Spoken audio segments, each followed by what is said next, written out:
আওয়ামী লীগের সময়ে 14, 18, 24-এর ইলেকশনে যারা প্রিজাইডিং অফিসারের নামে ভোট চুরিতে কাজ করেছে তাদেরকেও প্রিজাইডিং অফিসার করার চেষ্টা করা হচ্ছে।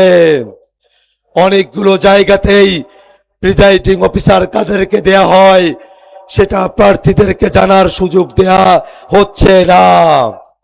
এমত অবস্থায় নির্বাচন কমিশন এবং বাংলাদেশ সরকারের কাছে, স্থানীয় প্রশাসনের কাছে আমাদের আহ্বান থাকবে, কোনো জায়গায় ফ্যাসিবাদের দোসর কোনো ব্যক্তিকে প্রিজাইডিং অফিসার নিয়োগ দেয়া যাবে না।